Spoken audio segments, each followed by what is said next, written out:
बिस्मिल्लाहिर्रहमानिर्रहीम। आज हमारा नया एक्ट स्टार्ट हो रहा है, पंजाब टेनेंसी एक्ट 1887। और इसमें हम सबसे पहले जो है ना डेफिनेशन क्लास को देखेंगे। डेफिनेशन क्लास में इसकी कोई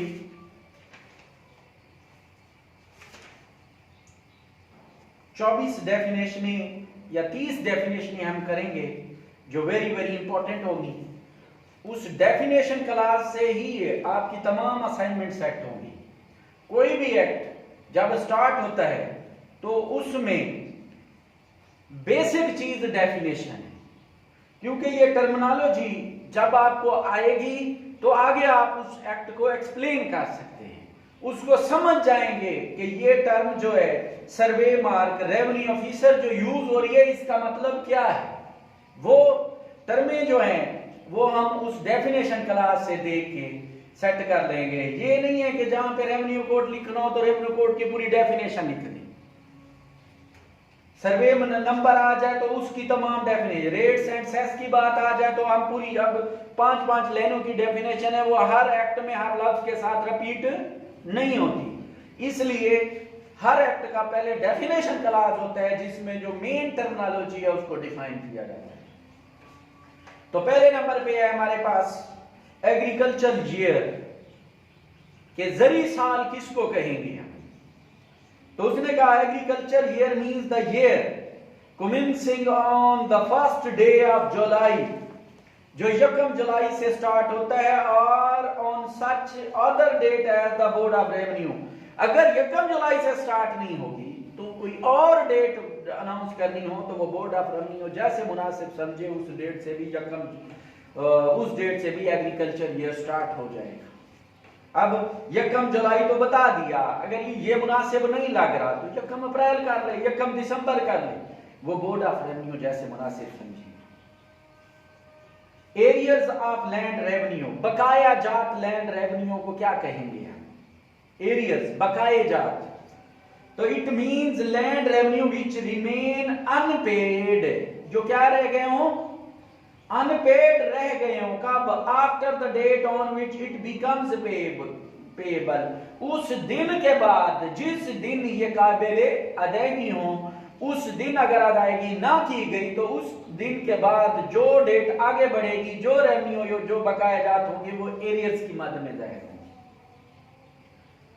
असेसमेंट सर्कल जिसको हम मौजे का नाम देते हैं, it means a group of state, ये एक जायदाद का ग्रुप है, क्योंकि एक मौजा है वो कई मुस्ततीलों पे है, खाता खतूनी मुस्ततीले, मुरब्बे, एकड़, बिगा, कनाल, मरला, तो इसलिए उसको नाम क्या दिया गया? Assessment circle.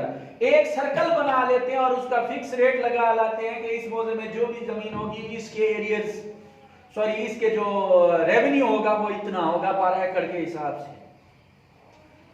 तो कहते हैं in the opinion of board of revenue to be recorded in an order in writing, तो जैसे बोर्ड ऑफ रेवेन्यू की ओपिनियन होगी वो एक ग्रुप ऑफ स्टेट को चॉइस करेंगे और रिकॉर्ड करेंगे इन राइटिंग में, are sufficiently homogeneous to admit of a common set of rates, और उसको काफी तौर पर होमोजेनियस, हम असर के तौर पर कि उसके साथ वाले ग्रुप ऑफ स्टेट और उससे मिलती जुलती होगी, जिसको तस्लीम किया जाता है admit of a common set of rates, एक आम सेट ऑफ रेट उसके ऊपर लगाया जाता है। जब असेसमेंट सर्कल पे एक रेट आ जाता है तो उस पे ये नहीं देखा जाता कि ये जमीन जरखेज है या बंजर है, ये नहीं देखा जाता कि ये जमीन जरखेज है या सेम थोर वाली है। अब सेम थोर की प्रोड्यूस कम, जरखेज की प्रोड्यूस ज्यादा, तो वो ये कोई ऑब्जेक्शन रेज नहीं कर सकता कि जी मेरा बयाना इतना आया है, वो जो सेम थोर वाली का इतना आया है, या सेम थोर वाला ऑब्जेक्ट करेगा जी वो पैदावार तो वो ले रहा है मैं क्यों, क्योंकि असेसमेंट सर्कल एक मौजे का बनाया हुआ है। फिर ये अगर पूरे मौजे पे ना होती पर एकड़ होता तो हर दिन ये रोला खत्म करना मुश्किल हो जाना था कि जी ये जरखेज है, ये बयाना ज्यादा दे, मेरी सेम थोर वाली है, इसका बयाना थोड़ा होगा। इससे बचने के लिए एक मौजे का कॉमन सेट ऑफ रेट तय किया जाता है और उसके मुताबिक ही वो दिया जाता है रेवेन्यू। बाउंड्री मार्क, हद बरारी जिसको बोलते हैं, तो कहते हैं मींस एनी इरेक्शन, इरेक्शन का मतलब है खड़ा करना, टाइट करना, वेदर ऑफ अर्थ।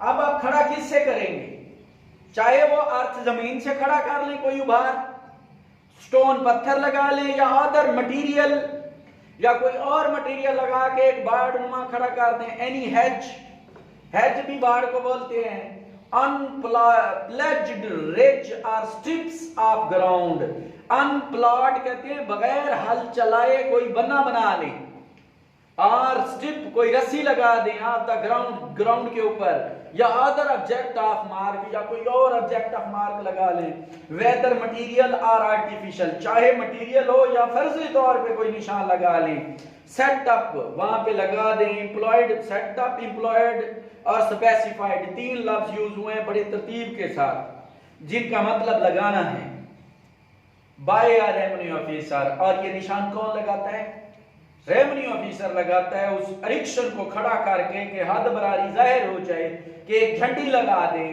कोई क्या नाम है लकड़ियों की बाड़ बना ले, या क्या नाम है कोई आर्टिफिशियल सा वहां पे बोर्ड लगा दें कि ये क्या नाम है, या एक पत्थर उठा के रख लेंगे यहां से हद इसकी है और आगे हद अगले मुरब्बे की स्टार्ट हो गई, जो किस लिए लगाई गई है, revenue officer having authority in that behalf in order to designate the boundary of any division of land, कि हमने बाउंड्री की निशानदही करनी है जिससे जमीन की तकसीम हो सके। Board of revenue means board of revenue established under the west Pakistan board of revenue act 1957। तो वेस्ट पाकिस्तान एक्ट 1957 में उसने बोर्ड ऑफ रेवेन्यू को डिफाइन किया, उधर जाकर देखिए। कॉमन कमेंसमेंट, वो आगाज, कमेंसमेंट का मतलब जब भी कोई एक्ट बनता है तो उसमें उसका टाइटल, एक्सटेंट और कमेंसमेंट, कि ये एक्ट, इस एक्ट का नाम क्या होगा, क्या नाम दिया हुआ है, पंजाब टेनेंसी एक्ट 1887। अब वुसअत इसकी कितनी है, पंजाब है तो गोला पंजाब, गोला पाकिस्तान नहीं है, तो इसे साबित हुआ कि ये स्पेशल लॉ है, कि स्पेशल पंजाब लोकल लॉ है, जो एक लोकेलिटी सिर्फ पंजाब के ऊपर लागू होती है। फिर आगे आता है कमेंसमेंट, आगाज। तो जिस दिन ये एक्ट नाफिज होता है उस दिन को हम क्या बोलते हैं, आगाज। तो कहते हैं shall mean the day on which this act और any provision thereof as the case may be comes into operation, कि ये पूरा एक्ट या इसकी कोई शिक कम इनटू ऑपरेशन लागू हो जाए, उस दिन को हम क्या नाम देते हैं, कमेंसमेंट का। डिफाल्टर, तो डिफाल्टर क्या कहते हैं, मींस अ पर्सन पे liable for an arrear of land revenue, जो जिम्मेदार होता है बकाया जात का रेवेन्यू की मद में, and includes a person who is responsible as a surety for payment of arrears. तो एक जिम्मेदार जो है वो उसका रेवेन्यू अदा नहीं करता तो वो क्या हो जाता है, डिफाल्टर हो जाता है।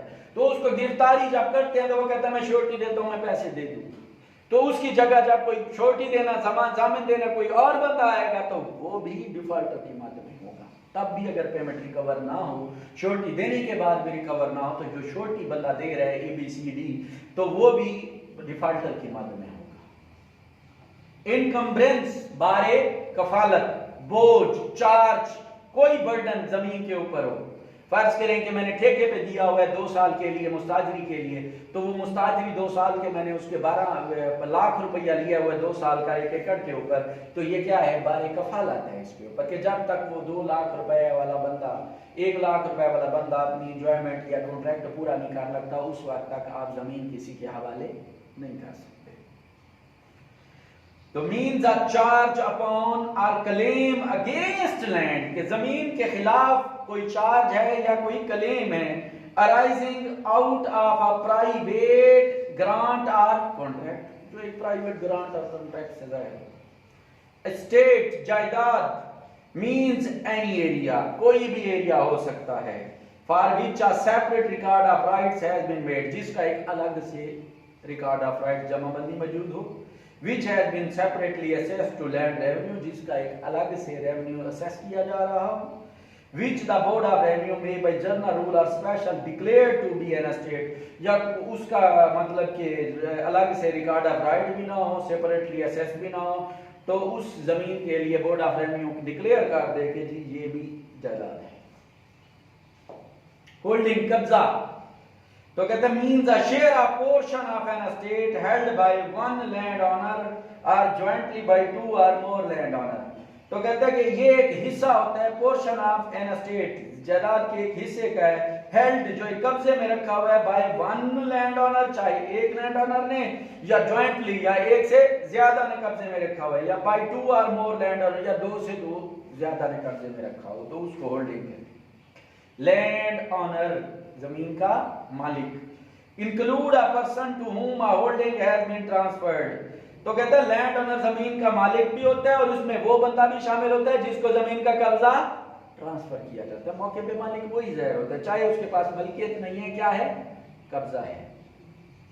On an estate or holding has been let in farm, और उसका जो जायदाद जो होल्डिंग या जायदाद या जो कब्जा होता है लेट इन फार्म होता है, एंड अंडर दिस एक्ट, और इस एक्ट के तहत होता है, for the recovery of an area of land revenue.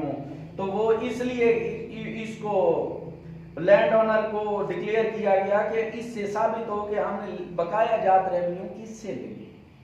अगर कब्जे पे दिया हुआ जो फसल उठा रहा है वो लैंड रेवेन्यू नहीं देता, तो जमीन जब अटैच होगी तो असर किसको पड़ेगा, लैंड ओनर को पड़ेगा।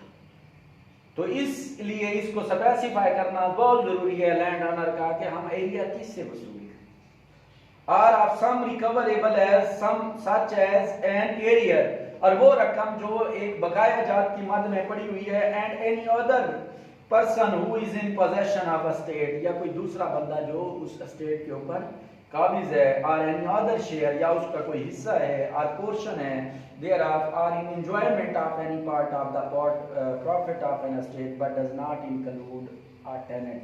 लेकिन जितना भी कोई भी काबिज हो, लेकिन टेनेंट को उसमें लैंड ओनर में शामिल नहीं करे।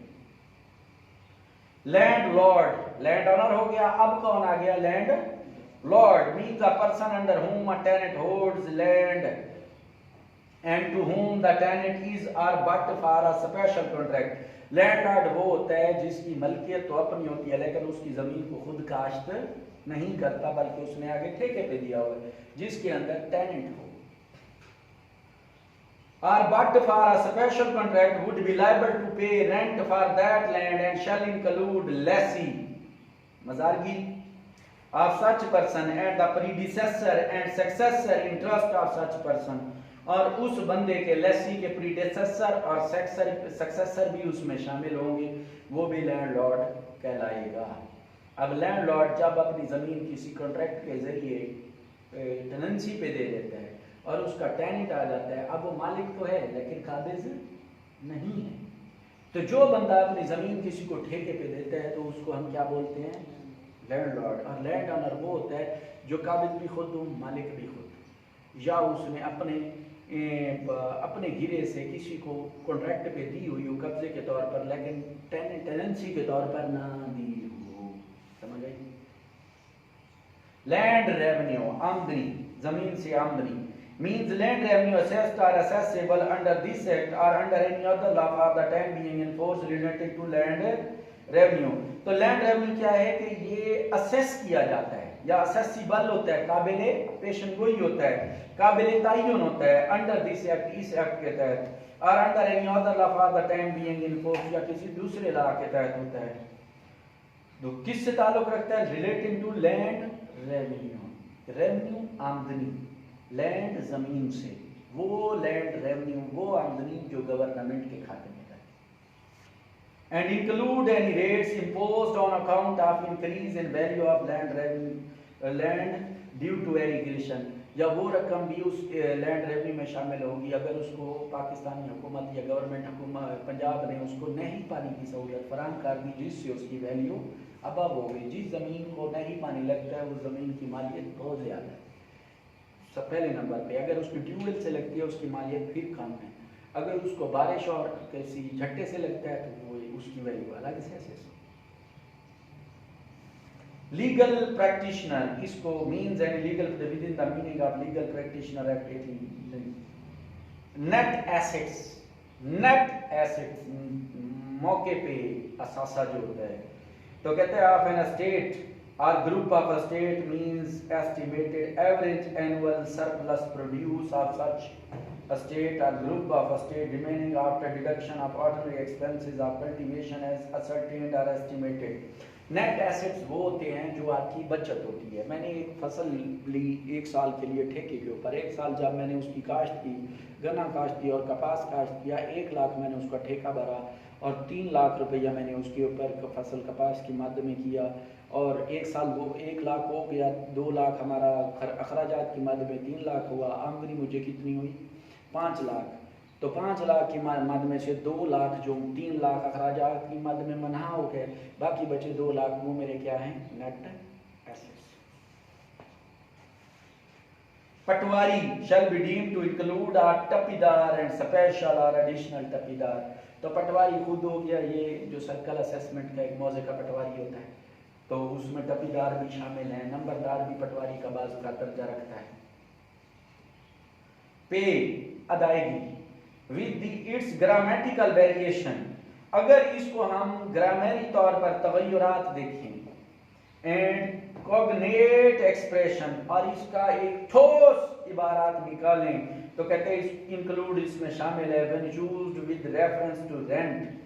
तो जो पे है किसके हवाले से यूज होता है, रेंट के हवाले से, डिलीवर के हवाले से, टेंडर के हवाले से, with their grammatical variation and cognate expression, जैसे उसकी ग्रामर के तौर पर तगय्युरात पैदा होते हैं या उसका क्लियर और कती इबारात निकालते हैं, तो वह टेंडर, डिलीवर और रेंट की मद में यूज होता है लफ्ज पे। इसके बाद आ जाता है रेट्स एंड सेस।